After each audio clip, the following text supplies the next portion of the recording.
अस्सलाम वालेकुम स्टूडेंट्स। बच्चे, उम्मीद है आप खैरियत से होंगे।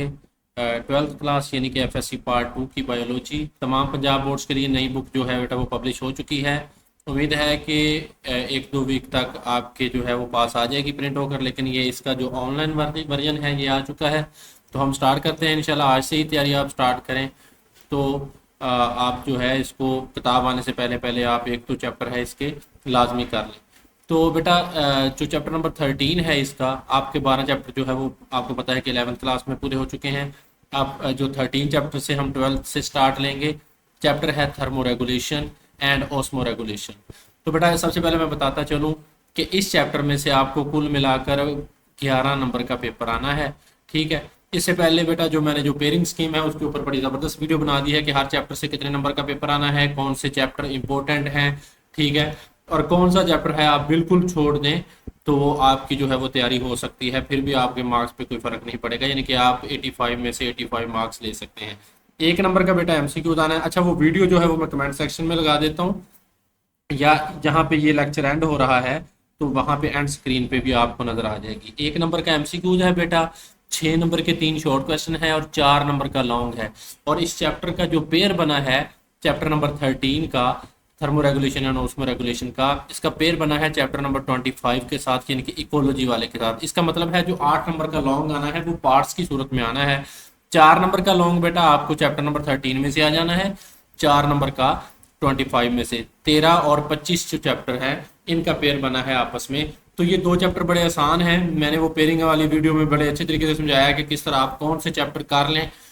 ठीक है, 6 चैप्टर कौन से कर लें आप, तो आपके लिए बहुत आसान है। बिल्कुल छोटे छोटे चैप्टर हैं बेटा, तो आप इनको अच्छे तरीके से कीजिएगा। बिल्कुल इसमें से कोई चीज़ स्किपेबल नहीं है क्योंकि बिल्कुल छोटे छोटे से चैप्टर हैं, 3 3 4 4 टॉपिक्स हैं इनके। ठीक है। तो ये आप जो है आज से ही अपनी तैयारी स्टार्ट करें, इंशाल्लाह अल्लाह ताला आपको कामयाबी अता फरमाएगी। तो सबसे पहला जो चैप्टर है बेटा वो है thermo regulation and osmo regulation. मैं आपको इंशाल्लाह बेहतरीन तरीके से पढ़ाऊंगा और साथ आपकी जो है क्विज भी होंगे, साथ आपके जो है वो ऑनलाइन टेस्टिंग का भी कोई हम सेशन रखेंगे। तो ये सारी चीज़ें साथ साथ चलेंगी। थर्मो रेगुलेशन का मतलब है बेटा ये होम्योस्टेसिस वाला चैप्टर है। थर्मो रेगुलेशन का थर्मो का मतलब होता है टेम्परेचर, रेगुलेट का मतलब होता है रेगुलेट करना या उसको बैलेंस में रखना या तवाज़ुन बरकरार रखना। और ओस्मो का मतलब होता है पानी, और रेगुलेट का मतलब होता है रेगुलेट करना, यानी कि पानी का तवाज़ुन और दर्जा हरारत का तवाज़ुन। टेम्परेचर का और वाटर का जो रेगुलेशन है वो इस चैप्टर में हमने पढ़नी है। इसको ओवरऑल हम होम्योस्टेसिस भी बोलते हैं। ठीक है। तो ये आपको लॉन्ग क्वेश्चन के लिए इंपॉर्टेंट है बेटा। ये वाला लॉन्ग क्वेश्चन आएगा आपको कि define homeostasis and describe basic mechanism of homeostasis. तो ये आपने यहाँ से लेकर यहाँ तक इसकी डेफिनेशन लिखनी है होम्योस्टेसिस की, और उसके बाद उसका ये बेसिक जो है वो मैकेनिज्म जो लिखना है, जो बुनियादी मैकेनिज्म है वो आपने यहाँ तक लिखना है। ठीक है। तो यहाँ तक आपका लॉन्ग क्वेश्चन है वो क्लियर हो जाएगा। ये साथ डायग्राम बनानी है, हम अच्छे तरीके से इसको समझ लेते हैं। सबसे पहले बेटा है होम्योस्टेसिस। तो होम्यो का मतलब है डेफिनेशन के इसकी टर्म के अंदर ही इसकी डेफिनेशन है।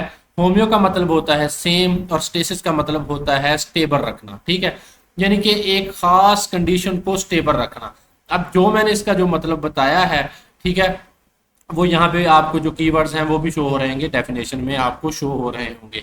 तो होम्योस्टेसिस की डेफिनेशन क्या होगी? इज अ वाइटल प्रोसेस, एक खास किस्म का प्रोसेस है इन विच लिविंग ऑर्गेनिज्म, जो जिंदा जानदारों में होता है, मेंटेन बरकरार रखते हैं अ स्टेबल, एक स्टेबल इंटरनल एनवायरनमेंट, अपनी जो अंदरूनी आबो हवा है स्टेबल रखते हैं, उसको तवाज़ुन बरकरार रखते हैं या बरकरार रखते हैं, डिस्पाइट बजाय इसके कि changes in their external environment, यानी कि बाहर वाला माहौल है वो जैसा भी हो, अपनी जो अंदरूनी इंटरनल एनवायरनमेंट है ऑर्गेनिजम्स ने, लिविंग ऑर्गेनिज्म ने, उसको मेंटेन रखना है।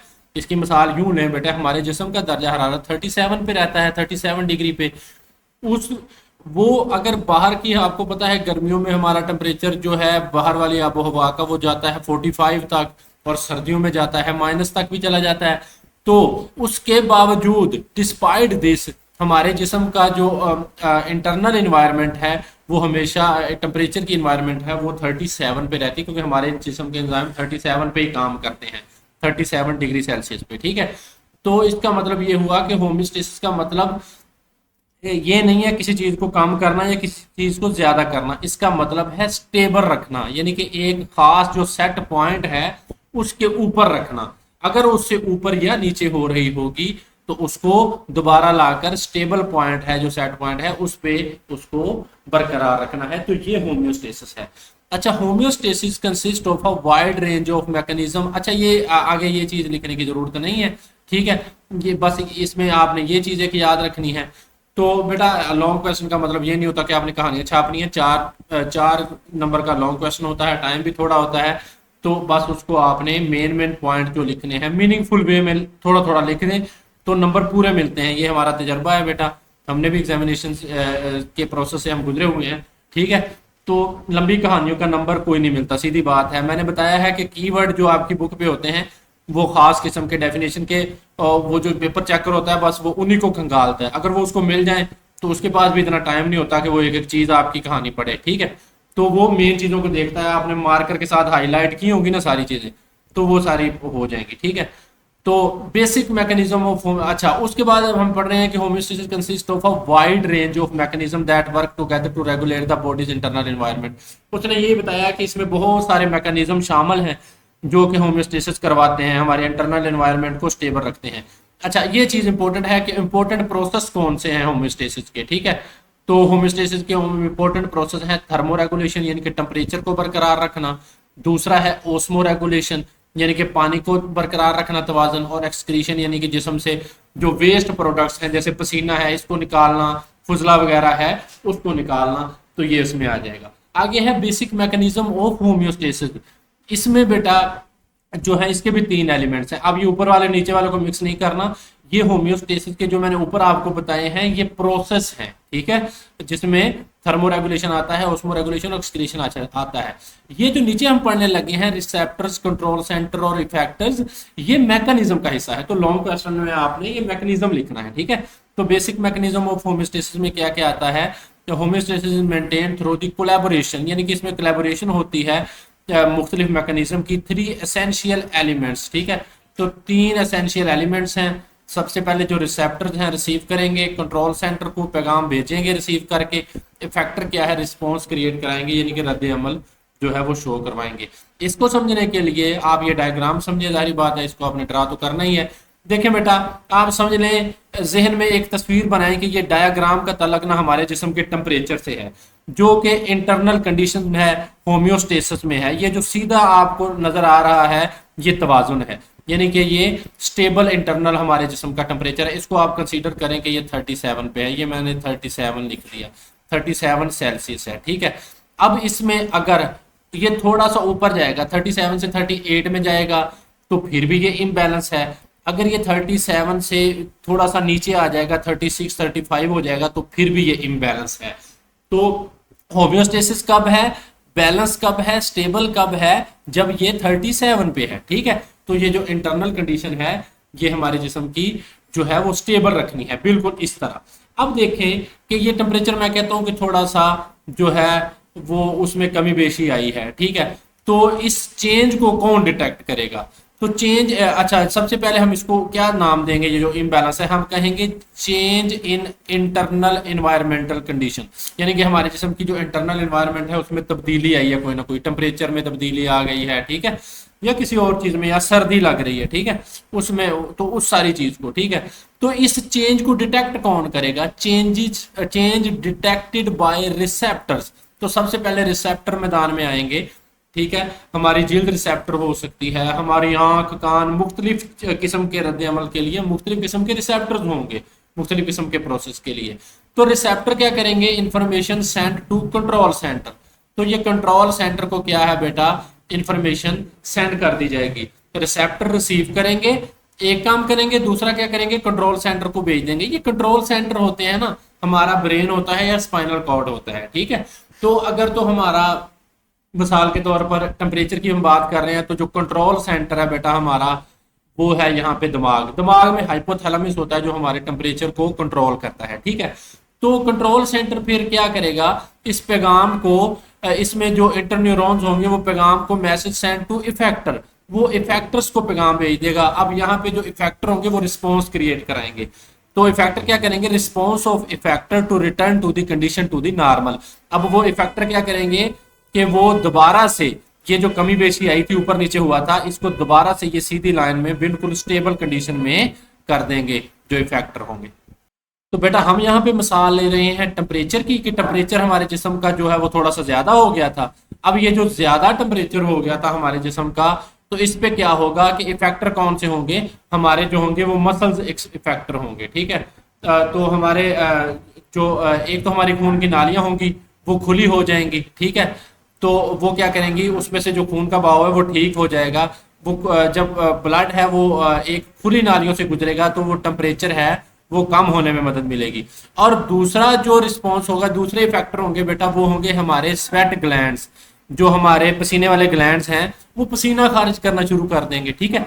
जब वो पसीना खारिज करना शुरू करेंगे तो इससे क्या रिस्पॉन्स क्रिएट होगा कि हमारे जिस्म से पसीना निकलेगा तो एवेपोरेशन होगी और हमारे जिस्म का टेम्परेचर जो ऊपर गया था वो दोबारा नीचे आ जाएगा, ठीक है। तो ये अक्सर आप अपने जो है बॉडी की कंडीशन आप अक्सर देखते होंगे अपने जिस्म में होती हुई, ठीक है। तो ये है बेसिक मैकेनिज्म, ये थ्योरी में यही लिखा है, मैं ये जल्दी से पढ़ा देता हूँ आपको। इफेक्ट सबसे पहले रिसेप्टर्स क्या करेंगे, सिग्नल को रिसीव करेंगे। दूसरा काम क्या करेंगे, कंट्रोल सेंटर को भेज देंगे। कंट्रोल सेंटर एक खास किस्म का पैगाम जो है वो इफेक्टर को भेजेगा। इफेक्टर मुख्तलिफ हो सकते हैं, जैसे हमने कहा मसल्स हो सकते हैं, जैसे हमने कहा ग्लैंड्स हो सकते हैं, स्वेट ग्लैंड्स हो सकते हैं, या हमारी खून की नालियां हो सकती हैं, या कोई भी आर्गन हो सकता है। तो वो इफेक्टर क्या करेंगे, रिस्पॉन्स क्रिएट करवाएंगे, ठीक है।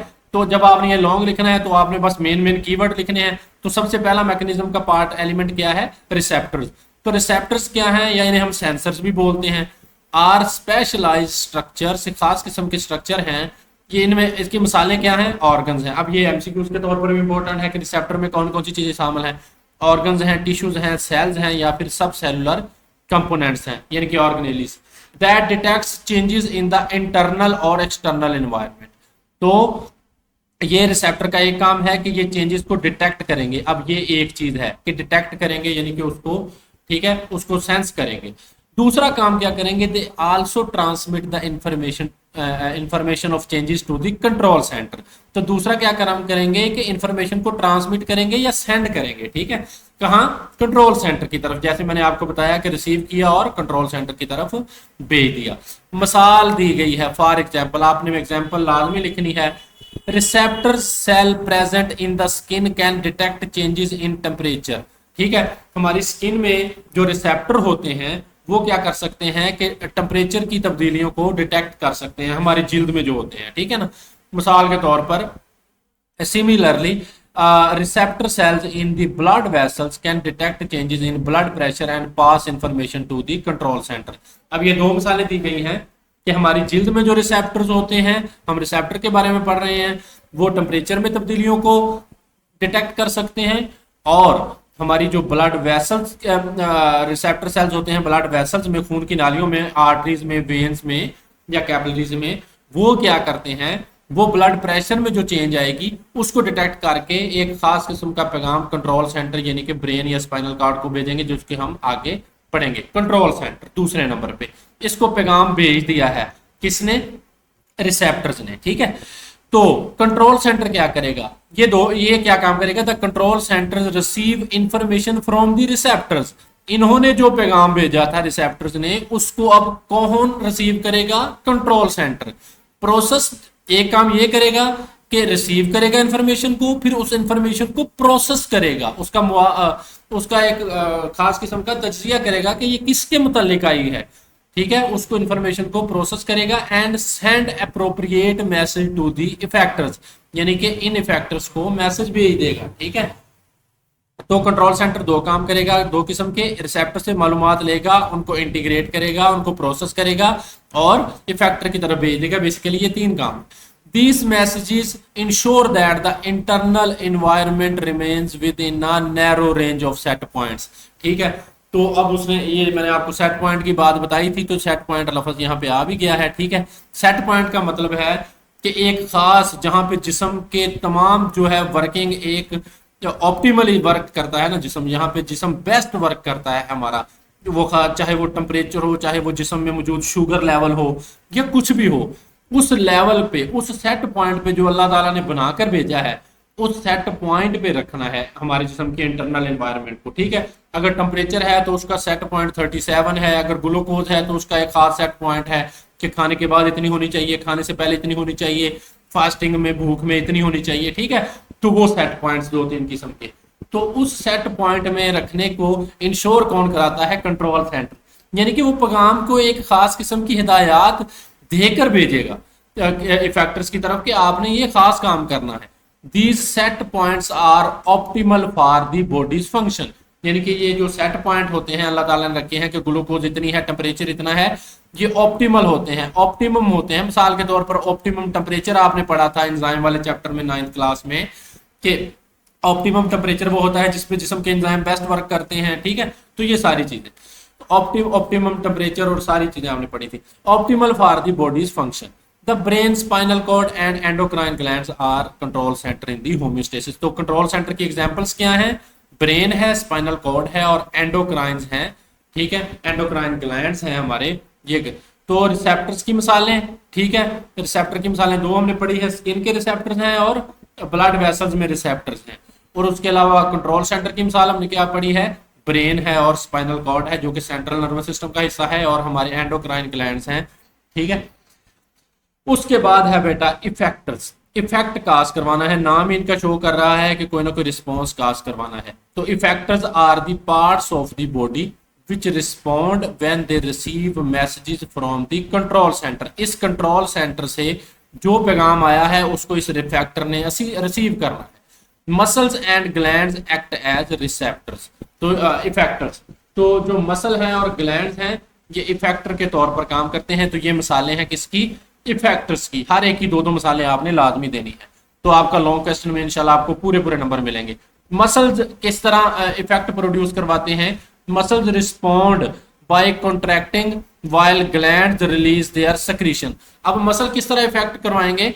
मसल कॉन्ट्रैक्ट कर जाएंगे। बट मिसाल इसकी ये है कि आपको थोड़ी सी सुई चुभी है तो वो आपके रिसेप्टर्स ने पैगाम कंट्रोल सेंटर को यानी कि दिमाग को भेजा है। अब दिमाग ने वो पैगाम भेजा है मसल्स को, यानी कि दिमाग कंट्रोल सेंटर था, उसने इफेक्टर्स को यानी कि मसल्स को पैगाम भेजा है कि जल्दी से हाथ पीछे हटा लो। तो हमारा मसल है वो कॉन्ट्रैक्ट कर जाएगा और हमारा हाथ पीछे हट जाएगा, ठीक है।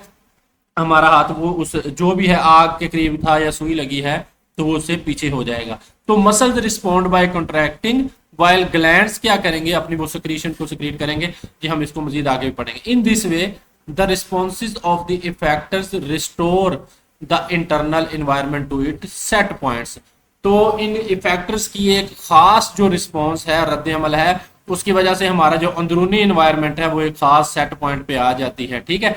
मिसाल के तौर पर सर्दी लग रही है तो उसमें हमारे मसल क्या करेंगे कि वो कांपना शुरू कर देंगे। जब वो कांपेंगे तो क्या होगा कि हीट प्रोड्यूस होगी, हमें सर्दी लगना बंद हो जाएगी, जिसे हम शिवरिंग थर्मोजेनेसिस बोलते हैं, यानी कि कांपने के अमल से हीट को प्रोड्यूस करना। तो जब हम कांपते हैं सर्दियों में बेसिकली हम हीट प्रोड्यूस करते हैं, हमारे मसल कांप रहे होते हैं।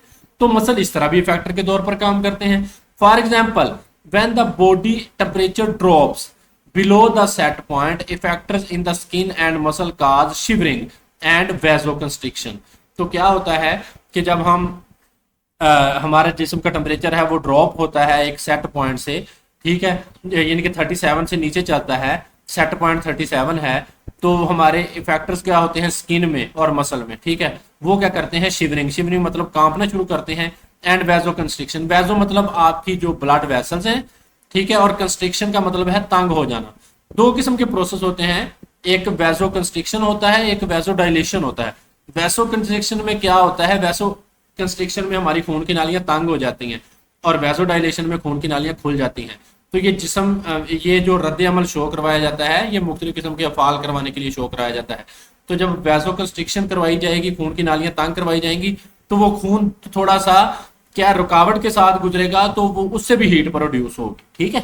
तो जिस्म का जो थोड़ा सा ब्लड प्रेशर है इसको इंक्रीज किया जाएगा और शिवरिंग जो करवाई जाएगी इससे भी हमारे जो है वो हमारी हीट प्रोड्यूस होगी। तो हीट दो तरह प्रोड्यूस करवाएंगे हमारे जो मसल्स हैं, एक तो शिवरिंग करवाई जाएगी और जो हमारी खून की नालियां हैं उनको थोड़ा सा तंग करवाया जाएगा, तो इससे हमें हीट मिलेगी। This response increases heat production and raises the body temperature to the set point, यानी कि दोबारा जिस्म के टेम्परेचर को सेट पॉइंट पर ले आता है, यानी कि 37 पे, ठीक है।